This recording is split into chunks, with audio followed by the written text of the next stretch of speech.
दोस्तों, आज हम संन्यास योग पर चर्चा करेंगे। आखिर कौन लोग सन्यासी बनते हैं और कौन लोग जीवन के मोह माया को छोड़ देते हैं।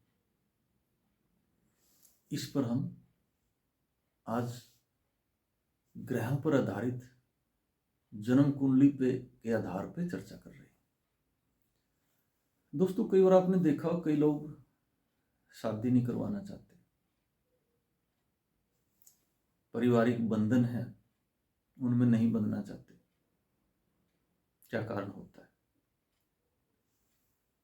कई बार बच्चे कुछ साल 27, 28, 29, 30 साल तक कहते हैं मुझे शादी नहीं करवानी। माता पिता को चिंता हो जाती है, क्या कारण है। तो उस टाइम निश्चित रूप से जन्म कुंडली चेक करें कि शादी का योग कब है, क्योंकि उसमें एज फैक्टर भी होता है कि इस एज विशेष में शादी होगी। और साथ में ये भी चेक करें क्या शादी का योग है या नहीं, क्योंकि कई कुंडलियों में संन्यास योग होता है। अगर संन्यास योग है तो शादी की जिम्मेदारी नहीं ले सकते और भूल कर भी उनकी शादी नहीं करनी चाहिए, क्योंकि वो उस जिम्मेवारी को निभा नहीं पाएंगे। ग्रह उनको ये आदेश नहीं देंगे कि तुम जिम्मेवारी निभाओ, उल्टा ग्रह उन्हें वैवाहिक जीवन से उदासीन बना दें। तो क्या योग होता है, क्या चेक करना चाहिए? दोस्तों, आज हम इस पे चर्चा कर रहे हैं। यदि जन्म कुंडली में जो धन भाव है, सुखों का भाव है, कुटुंब का भाव है, वो दूसरा खाना होता है, द्वितीय भाव होता है। अगर उस पर अलगाववादी ग्रहों की दृष्टि है और जो ग्रह उसका स्वामी है वो कमजोर है, पावरलेस है, तब उसको कुटुंब का सुख और धन का सुख नहीं मिलेगा, उससे वंचित रहेगा। दूसरा फैक्टर, चतुर्थ भाव मकान, गाड़ी और भौतिक सुखों का घर है। अगर उस पे भी अलगाववादी ग्रहों की दृष्टि हो या साया हो और चतुर्थ भाव का स्वामी भी कमजोर हो तो निश्चित रूप से वो सुख उसको नहीं मिलेंगे। तीसरा फैक्टर, इसमें 3 फैक्टर मुख्य होते हैं। 12वां भाव जो भोग विलास का होता है, 12वां भाव जितना मजबूत होगा उतना ही भोग विलास जीवन में ज्यादा होगा। अगर 12वें घर का स्वामी कमजोर होगा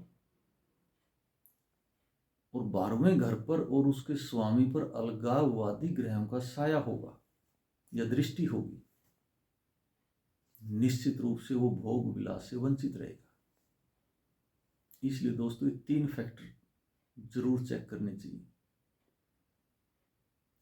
कुटुंब और संचित धन का ग्रह क्या कहता है, वो घर क्या कहता है। भौतिक सुखों का घर क्या कहता है, वो ग्रह क्या कहते हैं।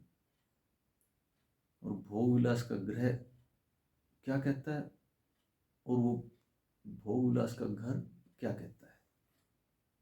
अगर वो नेगेटिव हैं, अलगाववादी ग्रहों का साया है, वो ग्रह कमजोर हैं, तो निश्चित रूप से उस कुंडली में संन्यास योग होता है और वो लोग शादी की जिम्मेदारी नहीं निभा पाएंगे। इसलिए ये योग जरूर चेक कर लेना चाहिए ताकि किसी भी कन्या का जीवन बेकार ना हो।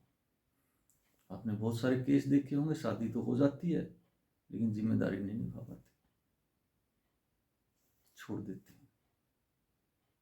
तो दोस्तों, जन्म कुंडली से जानकारी प्राप्त करके हम सुखी जीवन जी सकते हैं, प्लानिंग के साथ जीवन को अच्छी तरह जी सकते हैं, भूत भविष्य और वर्तमान को जान सकते हैं और अपने जीवन को खुशहाल बना सकते हैं। जन्म कुंडली के अंदर निश्चित रूप से भूत, भविष्य और वर्तमान लिखा होता है, बशर्ते कि गणनाएं सही होनी चाहिए और गणनाओं पे आधारित हमें गणना करनी चाहिए, हमें फल कहना चाहिए। इसमें जितना ज़्यादा गणनाओं पे चलेंगे हम, उतने ही ज़्यादा अच्छे रिजल्ट आएंगे और हम अपने जीवन के बारे में पहले से जान सकेंगे और सही दिशा में हमारे जीवन को ले जा सकेंगे। तो दोस्तों, ये था संन्यास योग,